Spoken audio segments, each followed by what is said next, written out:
அனைவருக்கும் வணக்கம். பல்கேரியாவை சேர்ந்த ஒரு கண் பார்வையற்ற பெண் தீர்க்கதரிசி மற்றும் மூலிகை மருத்துவராக இருக்கக்கூடியவர் தாங்க பாபா வங்கா.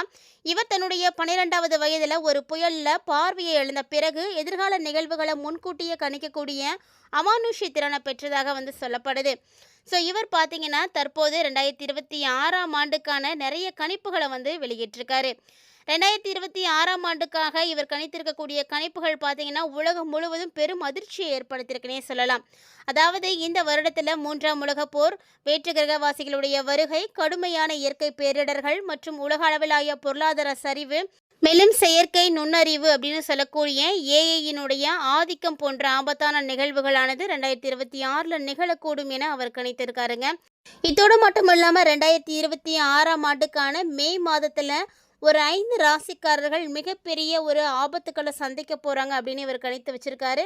ஸோ அவருடைய ப்ரொடிக்ஷன் எப்படி இருக்க போகுது, அதன் மூலமாக பாதிப்படையக்கூடிய ராசிக்காரங்க யார் யார் அப்படின்றத பற்றி தான் இந்த பதிவில் நம்ம தெரிஞ்சுக்க போகிறோம். இந்த தகவல்களை எல்லாம் தெரிஞ்சுக்கிறதுக்கு முன்னாடி நீங்களும் நம்ம சேனலை சப்ஸ்கிரைப் பண்ணாமல் இருக்கீங்க அப்படின்னா மறக்காமல் சேனலை சப்ஸ்கிரைப் பண்ணிக்கோங்க. கூடவே பக்கத்தில் இருக்கிற பெல் சிம்பிளையும் கிளிக் பண்ணிக்கோங்க. அப்போ தான் நாங்கள் போடக்கூடிய வீடியோக்கள் எல்லாமே உங்களுக்கு நோட்டிஃபிகேஷன் உடனுக்குடன் வந்தடையும். நீங்களும் பார்த்து பயன்பெறலாம். வாங்க வீடியோக்குள்ளே போகலாம். பிரபல தீர்க்கதரிசியாக இருக்கக்கூடிய பாபா வங்கா அவர்கள் மே மாதம், அதாவது 2026ஆம் ஆண்டினுடைய மே மாதத்திற்கான பலன்களை கணிச்சிருக்காருன்னே சொல்லலாங்க.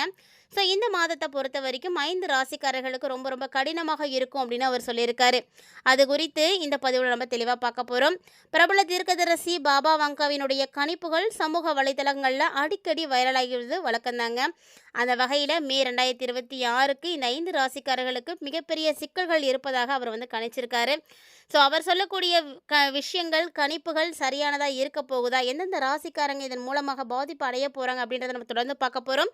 ஸோ அந்த ராசிகளில் உங்களுடைய ராசி ஒன்றாக இருக்கா அப்படின்னா மறக்காமல் கமெண்ட் பண்ணுங்கள். 2026ஆம் வருடத்தினுடைய 5வது மாதமான மே மாதத்தில் சூரியன் மற்றும் செவ்வாயினுடைய ஆதிக்கம் அதிகமாக இருக்கும். ஸோ சூரியன் மற்றும் செவ்வாயினுடைய ஆதிக்கத்தின் காரணமாக ஒரு சில ராசிகளுக்கு மனரீதியான அழுத்தங்கள் ஏற்படுறதுக்கான வாய்ப்புகள் இருக்குங்க. அந்த ராசிகள் என்னென்ன அப்படின்றத குறித்து தான் இந்த பதிவில் நம்ம பார்க்க போகிறோம். ஸோ இந்த ஆண்டு பாபா அவங்க கணித்திருக்கப்படி மே மாதம் பாதிப்படையக்கூடிய ராசிகளில் முதலாவதாக நம்ம பார்க்கக்கூடியது ரிஷபராசி தாங்க. ரிஷபராசிக்காரர்களுக்கு எல்லாம் நல்லா தானே இருக்குது அப்படின்னு நீங்கள் நினச்சிட்டு இருப்பீங்க. ஆனால் பாபா வங்காவினுடைய கணிப்புகள் பெருமளவு சரியாக இருப்பதாக தகவல்கள் எல்லாம் வெளியாகியிருக்கு. அப்படிங்கும் பொழுது கண்டிப்பாக நீங்கள் இதை கவனித்து தான் ஆகணும். ரிஷபராசி நேர்களை பொறுத்த வரைக்கும் மே மாதத்தில் ஒரு சில சிக்கல்களை நீங்கள் சந்திக்கிறதுக்கான வாய்ப்புகள் இருக்குங்க. அதாவது கடினமாக நீங்கள் உழைத்தாலுமே கூட அந்த உழைப்புக்கான பலன்கள் உங்களுக்கு கிடைக்காம தான் போகும். அப்படிங்கும் பொழுது உங்களுக்கு மன ரீதியான அழுத்தங்கள் ஏற்படுறதுக்கான வாய்ப்புகள் நிறைய இருக்குன்னு தான் சொல்லணும். ஸோ உங்களுடைய பேச்சை குடும்பத்துக்காரங்க மதிக்கவே மாட்டாங்க. அந்த அளவுக்கு உங்களுக்கு மதிப்புகள் குறையிறதுக்கும் வாய்ப்புகள் இருக்குது. ஸோ இந்த மாதம் பார்த்தீங்கன்னா இதன் மூலமாகவே உங்களுக்கு ஒரு சில மனக்குழப்பங்களானது ஏற்படலாம். அதனால் கடினமாக உழைத்தாலுமே கூட அதற்கான பலன் கிடைக்கலையே அப்படின்னு வருத்தப்படாதீங்க. ஏன்னா பலன் அப்படின்றது கொஞ்சம் தாமதமாக கிடைத்தாலுமே கூட கண்டிப்பாக கிடைக்க வேண்டியது கிடைச்சி தான் ஆகும்.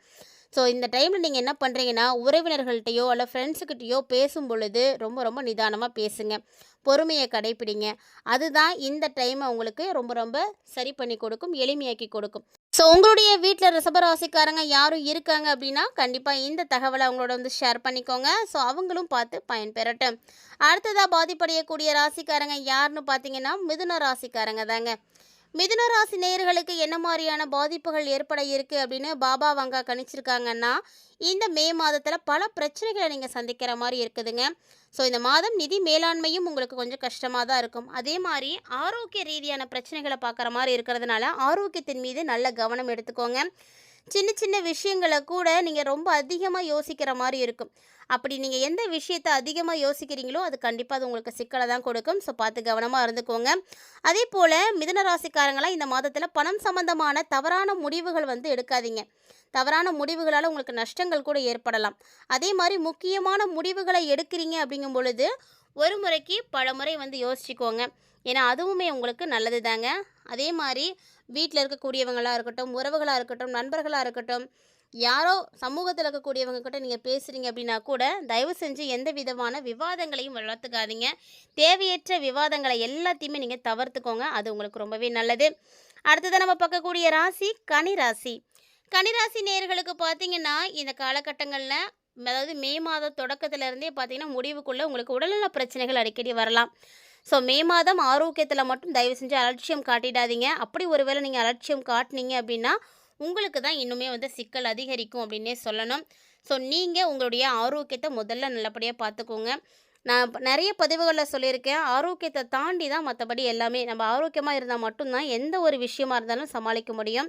ஸோ எந்த வேலைய தொடங்குறதா இருந்தாலுமே கூட கன்னிராசிக்காரங்க இந்த மே மாதத்தில எச்சரிக்கையா தாங்க இருக்கணும். ஏன்னா எதிர்பாராத செலவுகள் உங்களுக்கு வரத்துக்கு வாய்ப்புகள் நெறைய இருக்கு. அது மட்டும் இல்லாம குடும்பத்தில இருக்கக்கூடியவங்களோட, உறுப்பினர்களோட, இல்ல கணவன் மனைவியோடையோ, இல்ல வீட்ல இருக்கக்கூடிய அப்பா, அம்மாவோடையோ, குழந்தைகளோடையோ தேவையில்லாத கருத்து வேறுபாடுகள்லாம் ஏற்படும். ஸோ இதெல்லாம் வந்து உங்களுக்கு இந்த டைமில் இருக்கிறதுனால பார்த்து கவனமாக இருந்துக்கோங்க. வரவு செலவு கணக்கு அப்படின்றது பார்க்கும் பொழுது உங்களுக்கு எதிர்பாராமல் இருக்கும், எதிர்பாராத செலவாக இருக்கும். ஸோ இந்த விஷயத்தில் ரொம்ப ரொம்ப நீங்கள் எச்சரிக்கையாக இருக்கணும். அதே போல் கன்னிராசி நேயர்கள் இந்த மே மாதத்தில் பொறுத்த வரைக்கும் வண்டி வாகனங்களில் பயணிக்கிறீங்க அப்படின்னா நீங்கள் ரொம்பவே எச்சரிக்கையாக இருக்கணும், நிதானமாக இருக்கணுங்க. இல்லை அப்படின்னா அதன் மூலமாகவும் உங்களுக்கு பாதிப்புகளானது ஏற்பட்டுடும். அடுத்ததாக நம்ம பார்க்கக்கூடிய ராசி என்ன அப்படின்னா மகரம் ராசி. இந்த மகர ராசி நேர்களை பொறுத்த வரைக்கும் இந்த காலகட்டங்களில் பணிபுரியக்கூடிய இடத்துல நிறைய பிரச்சனைகளானது ஏற்படும், நிறைய மோதல்கள் இருக்கும். ஸோ இதனால் உங்களுக்கு வேலை செய்யறதுக்கே அந்த இடத்துல ரொம்ப கடினமாக இருக்கும். இந்த கடினமான சூழ்நிலையில் ஒரு இடத்துல வேலை செய்கிறது அப்படிங்கிறது ரொம்ப கஷ்டம். அது உங்களுக்கு உடல் ரீதியாகவும் பிரச்சனையை கொடுத்துடும், மன ரீதியாகவும் பிரச்சனைகளை கொடுத்துடும். ஸோ இதன் மூலமாக மன அழுத்தம் அதிகரிக்கும். கடினமான உழைப்புகளுக்கு ஏற்ற பலன் கிடைக்கலையே அப்படின்னு நீங்கள் கவலைப்படுவீங்க. என்னதான் கஷ்டப்பட்டு உழைத்தாலுமே கூட அதற்கான அங்கீகாரம் கிடைக்கல அப்படிங்கும் பொழுது அந்த இடத்துல நிறைய ஏமாற்றங்களானது ஏற்படும், மன அழுத்தங்களானது ஏற்படும் இல்லையா? ஸோ அதை எல்லாத்தையுமே நீங்கள் சரி பண்ணிக்கிறதுக்கு வாய்ப்புகள் அப்படின்றத நீங்கள் தான் வந்து உருவாக்கணும். இந்த டைமில் முடிஞ்ச அளவுக்கு மகர ராசிக்காரங்க ரொம்ப ரொம்ப பொறுமையாக இருங்க. நிறைய அதிர்ஷ்டகரமான வாய்ப்புகள் இந்த ஆண்டு கிடைத்தாலுமே கூட இந்த மே மாதம் உங்களுக்கு நிறைய பிரச்சனைகள் இருக்குது, நிதி சிக்கல்களை சந்திக்கிற மாதிரிலாம் இருக்கும். அதனால் வேலையில் முன்னேற்றம் அப்படின்றது இல்லாமல் போயிடுமோ அப்படிலாம் நினைக்காதீங்க. ஸோ கண்டிப்பாக வேலையெல்லாம் முன்னேற்றம் இருக்கும். ஆனால் அந்த வேலையை உங்களால் தான் சரியாக செய்ய முடியாது. அதுக்காக உடல் சோர்வுகளானது ஏற்படலாம். இந்த மாதிரி சின்ன சின்ன ஆரோக்கிய பிரச்சனைகளானது ஏற்படும். ஸோ நீங்கள் உங்களை நல்லா ஆக்டிவாக வச்சுக்கிறதுக்கு பாருங்கள். நீங்கள் எந்த அளவுக்கு சுறுசுறுப்பாக இருக்கிறீங்களோ அந்த அளவுக்கு உங்களுக்கு நிறைய நன்மைகளானது ஏற்படும். அடுத்ததாக நம்ம பார்க்கக்கூடிய ராசி பார்த்திங்கன்னா மீனராசி. மீனராசிக்காரர்களுக்கு இந்த மே மாதம் எப்படி இருக்கும் அப்படின்னா, உங்களுக்கான உழைப்புக்கான பலன் கண்டிப்பாக கிடைக்கவே கிடைக்காதுங்க. அப்படி கிடைக்காம போகும் பொழுது உங்களுக்கு அதிருப்தியானது ஏற்படும். குடும்பத்தில் சண்டைகள் வரலாம், கணவன் மனைவிக்குள்ளே சண்டைகள் வரும். செலவு பார்த்தீங்கன்னா கட்டுக்கடங்காமல் போயிட்டே இருக்கும், செலவு அதிகமாகிட்டே தான் இருக்கும். உங்களுடைய செலவுகளை நீங்கள் குறைக்க பாருங்கள். இது மட்டும் இல்லாமல் இந்த டைமில் உங்களுக்கு தேவையில்லாத பயம்லாம் வரும். மனசில் ஏன் இந்த பயம் வந்துச்சுன்னே தெரியாது, அந்த மாதிரியான பயம் இருக்கும். தூக்கமின்மையெல்லாம் ஏற்படலாம். முதலீடுகளால் உங்களுக்கு நஷ்டம் ஏற்படுறதுக்கான வாய்ப்புகள்லாம் இருக்குது. ஸோ ஒரு சில விஷயங்கள் சொல்லப்போனால் திட்டமிட்ட காரியங்கள் கூட உங்களுக்கு நடக்காமல் போகும். அதனால் ஆன்மீக ஈடுபாடு எடுத்துக்கோங்க. அது உங்களுக்கு மனசுக்கு அமைதியை கொடுக்கும். மற்றவங்களுடைய விவகாரங்களில் தலையிடாமல் நீங்கள் உண்டு உங்கள் வேலை உண்டுன்னு இருங்க, அதுவே போதுமானது. இந்த பதிவில் நிறைய தகவல்களை பார்த்தீங்க இல்லையா? பிடிச்சிருந்தால் லைக் பண்ணி ஷேர் பண்ணுங்கள், மறக்காமல் கமெண்ட் பண்ணுங்கள்.